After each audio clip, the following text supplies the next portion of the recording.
Selamat sore saudara, selamat berjumpa kembali dengan saya Muniati Sulam Susetio dan rekan saya Agus Setiono yang akan menemani Anda selama 30 menit untuk menyampaikan berbagai berita dalam siaran berita TVRI pukul 16. Haji Harmoko dan B.Y. Habibie menjadi calon Golkar untuk Wakil Presiden 1998-2003. Kasospol ABRI mengharapkan keluarga besar PDI bersama komponen Orde Baru mau dan mampu menjaga dan memelihara suasana kondusif sebagai prasyarat suksesnya sidang umum MPR 1998. Gerakan Cinta Rupiah secara berkesinambungan disambut di berbagai daerah dengan gerakan menyumbang untuk negara seperti yang dilakukan di Provinsi Aceh. Saudara, itulah beberapa pokok berita kita kali ini dan berita selengkapnya segera disampaikan rekan Muniati Sulam Susetio. Silakan Muni.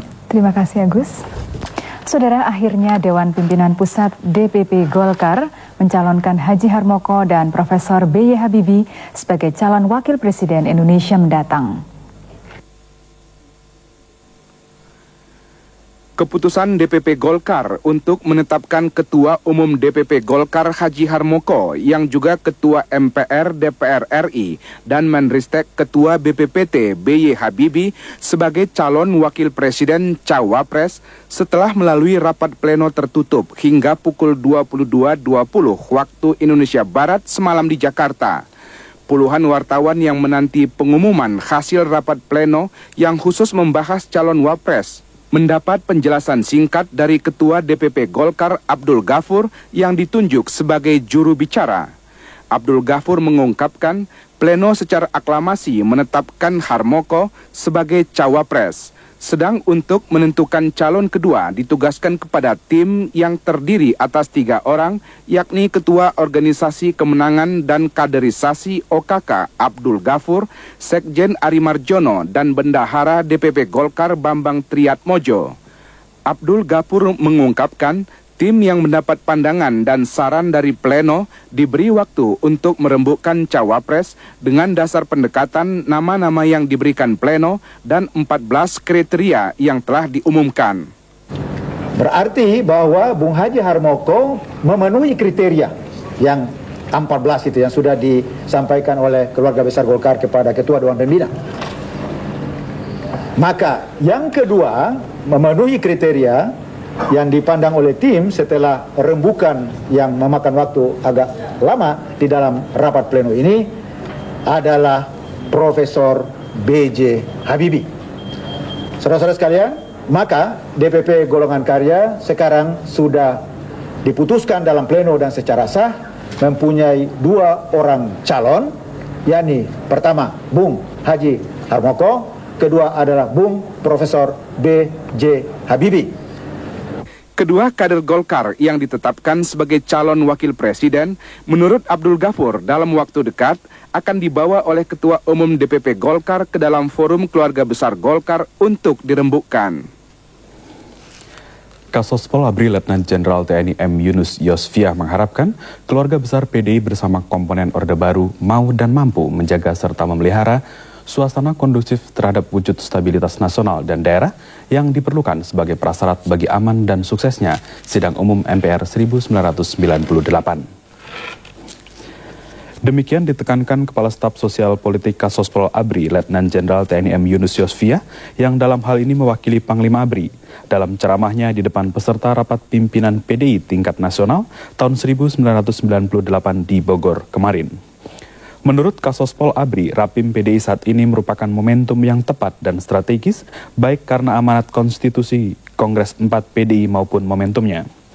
Tepat karena dalam waktu kurang dari 3 minggu lagi, kita akan melaksanakan sidang umum MPR 1998, dan strategis karena PDI sebagai salah satu kekuatan politik bangsa dapat lebih mempersiapkan agenda sidang umum tahap kedua dengan semangat kenegarawanan yang andal dalam menyukseskan sidang umum MPR 1998.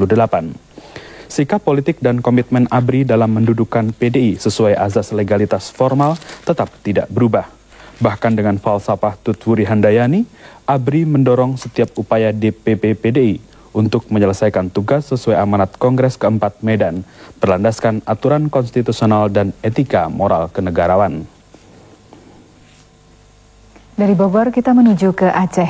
Saudara, masyarakat Aceh secara sukarela di Anjong Mon Mata, Banda Aceh mengumpulkan sebanyak 16 kg emas untuk disumbangkan kepada negara dalam mengatasi krisis moneter akhir-akhir ini. Himbauan pemerintah pusat yang ditindaklanjuti oleh Gubernur Aceh untuk menyumbangkan secara sukarela kepada negara dalam mengatasi krisis moneter dan mengembalikan kecintaan terhadap rupiah secara spontan. Pada tahap pertama ini, masyarakat Aceh mampu mengumpulkan emas 10,7 kg lebih, uang kontan sekitar Rp374.658.000 di samping sejumlah valuta asing lainnya yang bila dikonversikan kepada emas seluruhnya mencapai 16 kg emas. Sumbangan sukarela ini berasal dari berbagai instansi dan lembaga tingkat 1. Seluruh bupati dan wali kota Madya yang ada di daerah ini, pimpinan proyek vital yang ada di Aceh Utara dan Aceh Besar, pimpinan organisasi pengusaha swasta, serta organisasi kemasyarakatan lainnya. Gubernur Aceh Samsudin Mahmud setelah menerima semua sumbangan sukarela ini, seterusnya menyerahkan kepada Kakanwil Ditjen Anggaran atas nama Menteri Keuangan yang didampingi Kepala Perum Pegadaian. Gubernur Aceh Samsudin Mahmud yang sekaligus mencanangkan gerakan penghimpunan sumbangan sukarela masyarakat untuk negara Republik Indonesia, antara lain mengatakan membantu negara dalam kondisi krisis yang tidak menentu ini adalah kewajiban seluruh lapisan masyarakat. Menurutnya masyarakat Aceh harus bahu-membahu menyerahkan sumbangan dari hasil yang telah dirasakan selama ini bila perlu mengulangi kejadian yang pernah dilaksanakan 50 tahun lalu ketika menyumbangkan 50 kg emas untuk pembelian 2 pesawat terbang guna perjuangan mempertahankan kemerdekaan. Saya sangat terharu dengan sambutan yang cukup besar dari masyarakat kita yang terbukti dari tahap pertama ini ya. Ini tahap pertama baru kita lakukan. Ini pengalaman perjuangan Rasulullah sudah pernah ya. Di mana waktu Rasulullah memerlukan biaya perjuangan ya, perjuangan menegakkan agama Islam, itu berduyun-duyun para sahabat menyerahkan segala kekayaannya untuk perjuangan Rasulullah. Saiful Bahri, Zulkian TVRI melaporkan.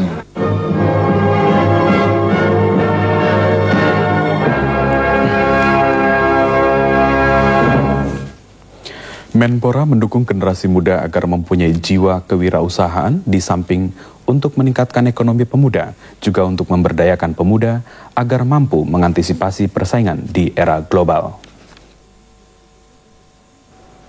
Menurut Menteri Negara Pemuda dan Olahraga, pemerintah daerah juga dituntut untuk jeli dan tanggap terhadap potensi pemuda dan sumber daya yang ada dalam menggalakkan kewirausahaan, utamanya untuk mendukung personal, pembiayaan dan perlengkapan kepemudaan dan keolahragaan daerah itu sendiri.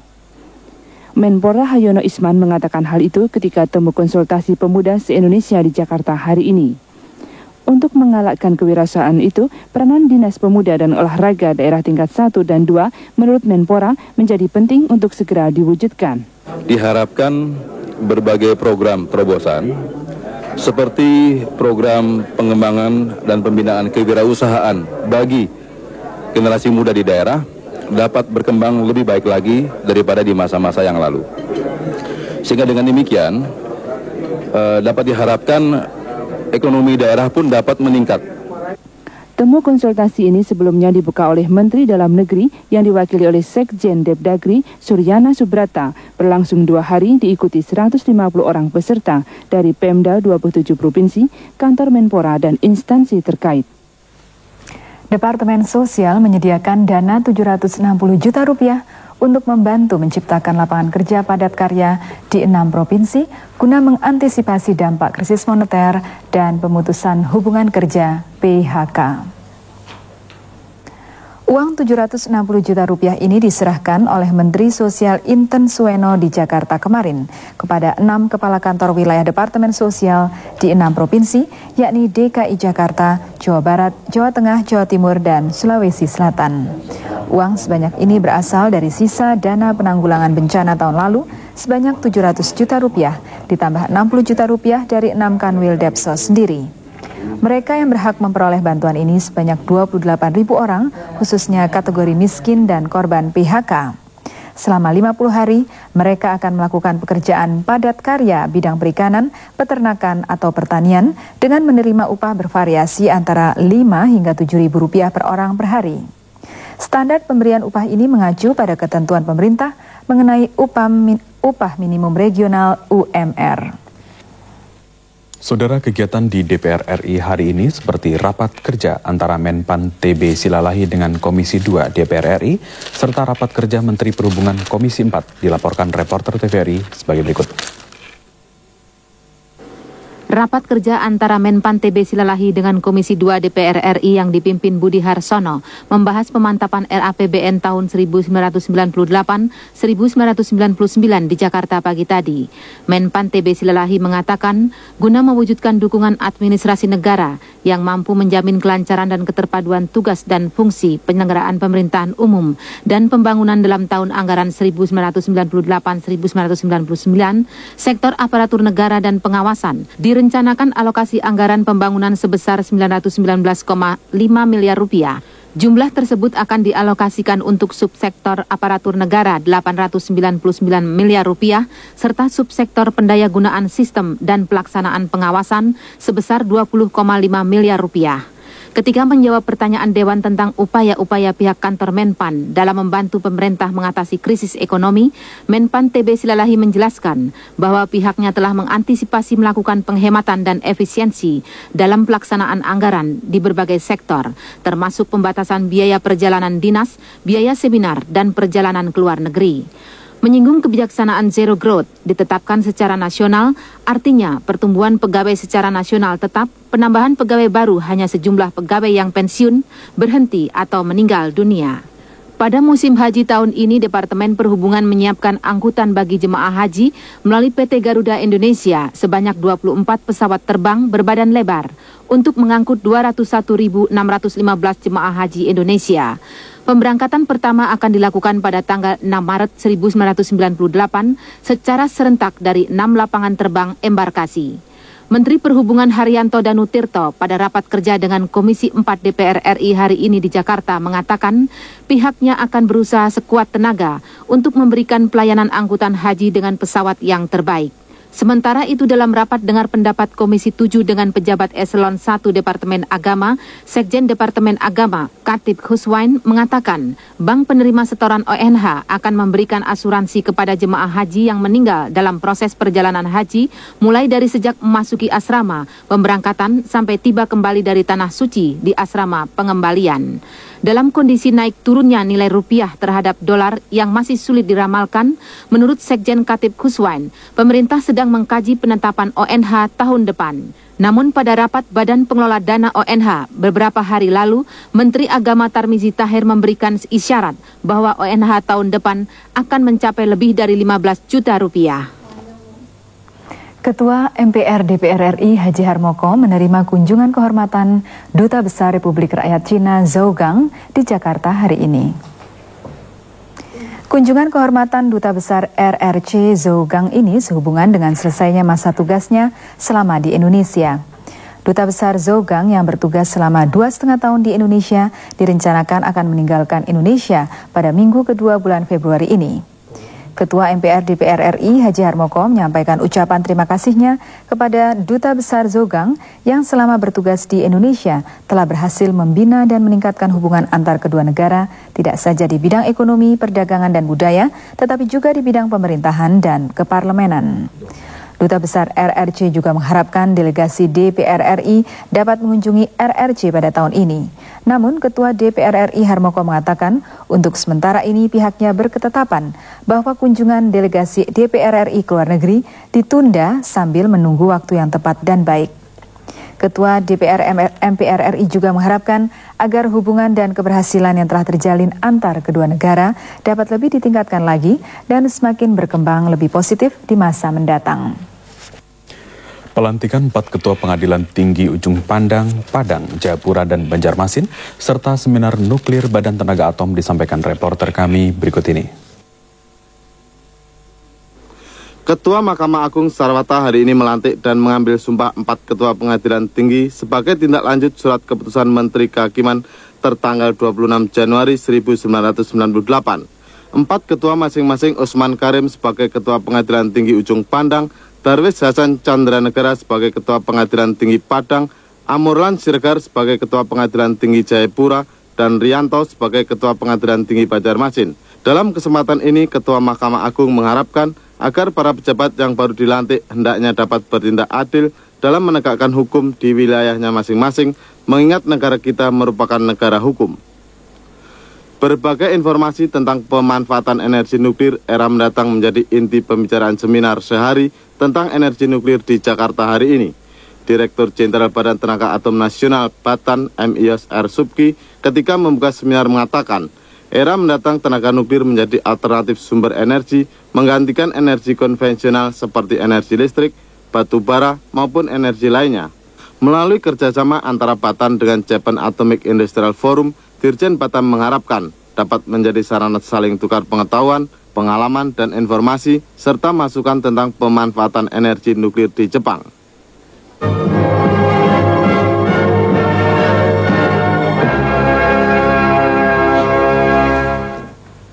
Kita beralih ke Kalimantan Barat. Saudara, minat baca masyarakat Indonesia dari hasil penelitian masih tergolong paling rendah jika dibandingkan dengan negara tetangga, bahkan Asia.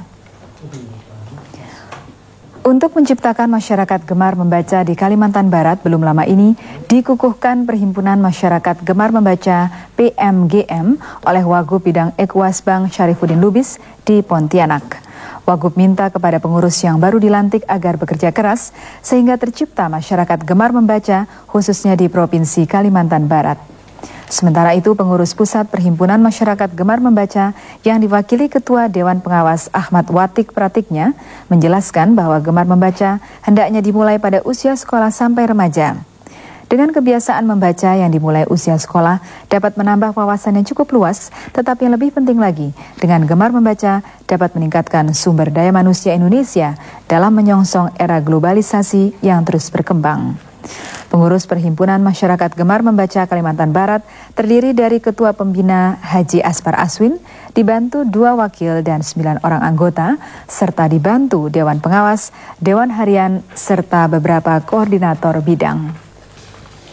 Menteri Negara Perumahan Rakyat Akbar Tanjung melantik pejabat di lingkungan kantor Menteri Negara Perumahan Rakyat, dan Menteri Negara Agraria Kepala Badan Pertanahan Sony Harsono melantik pejabat di lingkungan Badan Pertanahan, disampaikan reporter kami berikut ini.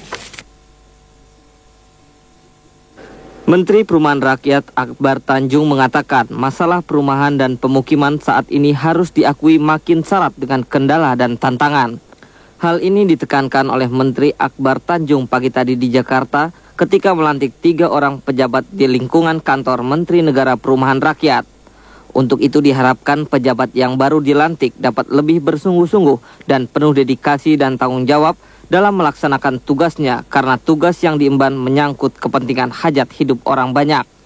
Pejabat yang dilantik masing-masing Muhyanto SH sebagai staf ahli Menteri Negara Perumahan Rakyat bidang hukum, menggantikan Marsikal Pertama TNI Purnawirawan Soeharto, dan Insinyur Guntur W.S. Hutapea sebagai Asisten Menteri Negara Perumahan Rakyat bidang perumahan dan pemukiman pedesaan, menggantikan Insinyur Suripto Kusumowinoto. Selain itu juga dilantik Dr. Andes Roslan Zaris MSc sebagai Pembantu Asisten Urusan Pembangunan pada Asisten 2 Menteri Negara Perumahan Rakyat. Menteri Negara Agraria Kepala Badan Pertanahan Nasional Sony Harsono mengemukakan agar aparat di jajaran pertanahan menunjukkan dan membuktikan citranya mampu melayani masyarakat secara tertib. Hal ini dikemukakan pada pelantikan pejabat di lingkungan kerja Badan Pertanahan kemarin di Jakarta. Menteri Sony Harsono lebih lanjut mengemukakan agar aparatnya memberikan layanan yang cepat dengan prosedur tidak berbelit-belit. Selain itu, pelayanan yang diberikan juga tepat waktu, biaya yang murah, dan terjamin kepastian hukumnya. Saudara, kita kembali ke Kalimantan Barat. Meskipun Lebaran Idul Fitri telah berlalu, namun kegembiraan masyarakat untuk merayakannya masih terasa. Masih terasanya kegiatan merayakan Lebaran terlihat dari puluhan pengendara motor dan mobil antik di Pontianak yang melakukan kegiatan berkeliling kota Pontianak. Menurut Ketua Penyelenggara Insinyur Ende Haminuddin, kegiatan ini merupakan silaturahmi dan sekaligus bermaaf-maafan antar pecinta motor dan mobil antik daerah ini.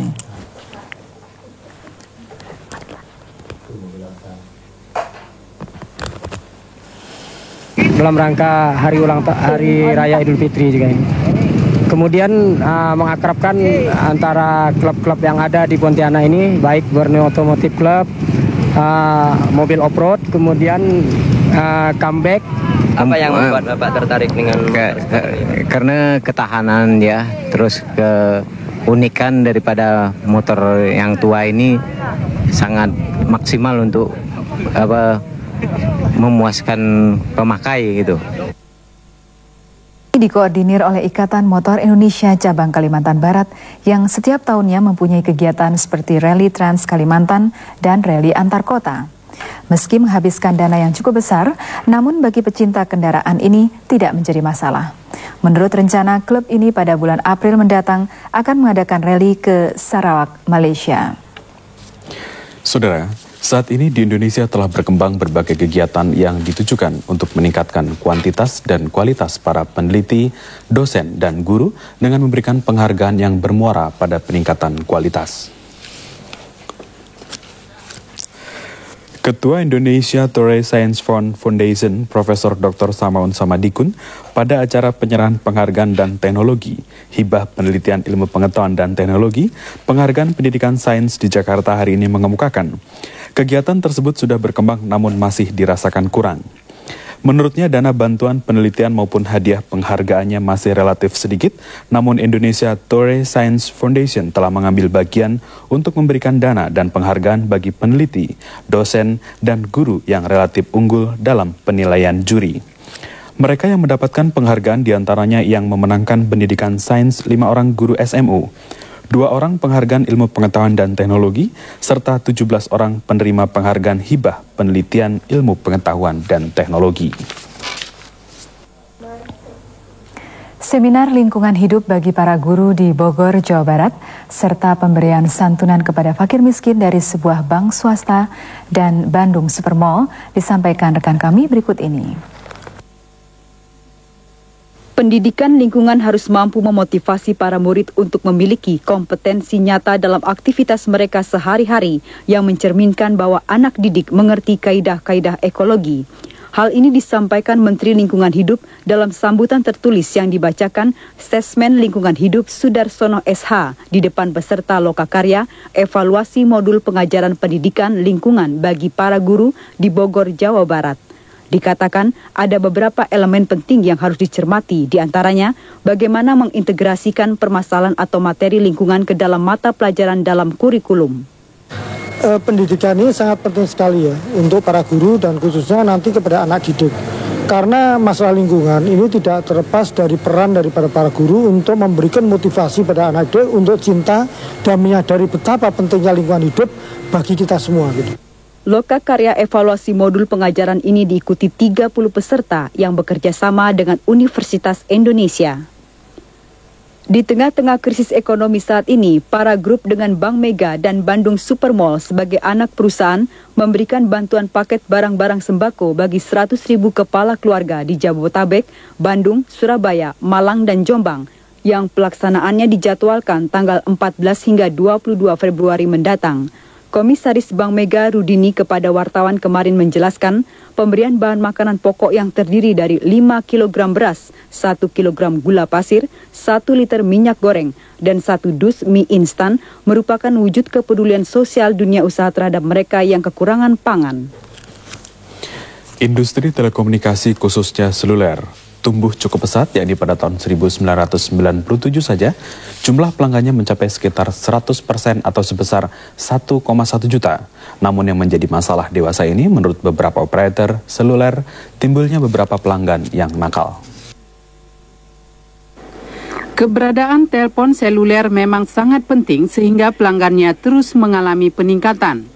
Hal ini pula mengakibatkan para operator seluler bersaing dalam memberikan pelayanan sebaik mungkin kepada para pelanggannya.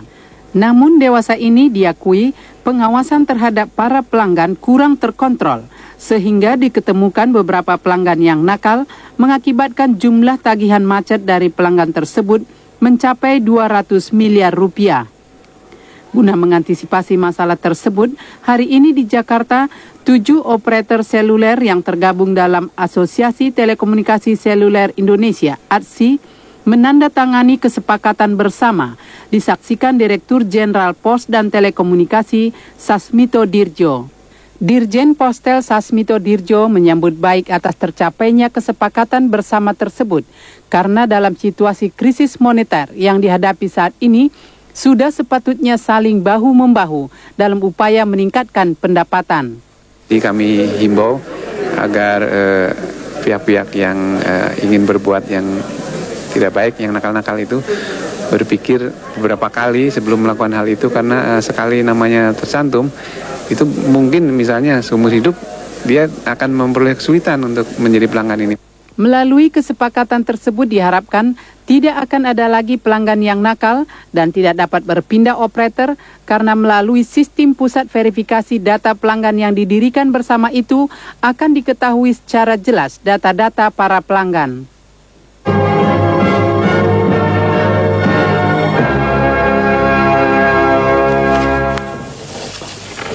Saudara, pemerintah terus berupaya meningkatkan produksi sektor pertanian guna mengatasi kelangkaan bahan pangan yang melanda dewasa ini.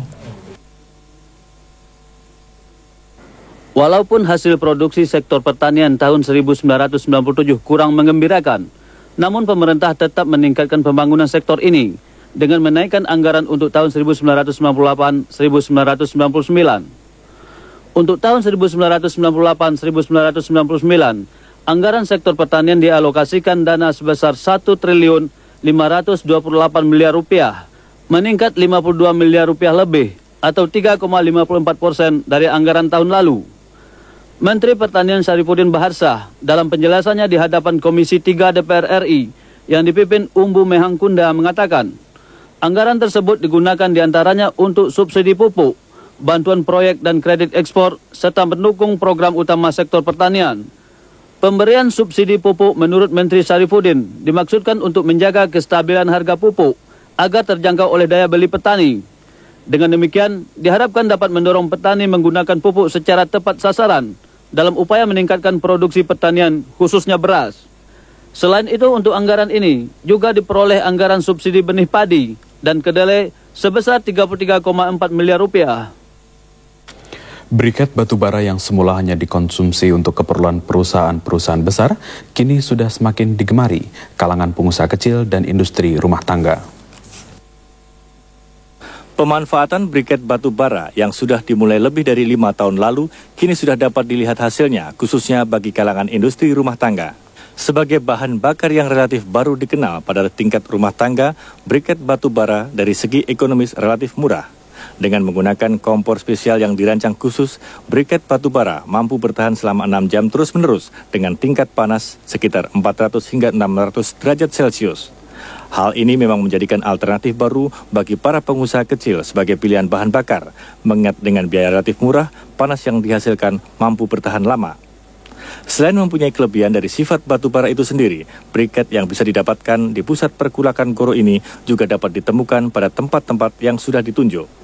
Menurut sejumlah pemakai kompor dengan menggunakan briket batubara, secara umum bisa dirinci dengan harga kompor berkisar sekitar Rp50.000 dan bahan baku briket batubara senilai Rp4.800, para pengusaha kecil maupun pengusaha rumah makan dapat menghemat biaya yang cukup besar.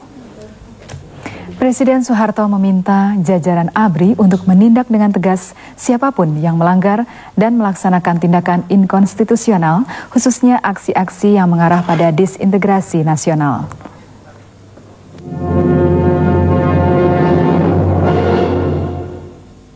Dalam pernyataannya, Presiden Soeharto meminta kepada ABRI untuk menjaga keutuhan wilayah persatuan dan kesatuan bangsa serta kedaulatan negara.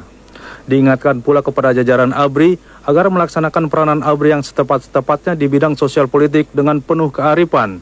Masih pada halaman pertama surat kabar ini memberitakan akan dilantiknya Jenderal TNI Wiranto menjadi Panglima ABRI menggantikan Jenderal TNI Faisal Tanjung, serta akan dilantiknya Letnan Jenderal TNI Subagio HS menjadi Kepala Staf TNI Angkatan Darat menggantikan Jenderal TNI Wiranto. Selain itu juga harian ini memuat tentang pencalonan oleh DPP Golkar terhadap Harmoko dan Habibie untuk menjadi calon wakil presiden. Surat kabar harian umum terbit pada halaman muka memuat masih seputar pengangkatan Jenderal TNI Wiranto sebagai Panglima ABRI dan Subagio sebagai Kasat. Saudara, sekian berita pukul 16 waktu Indonesia Barat hari ini dan tepat pukul 18 waktu Indonesia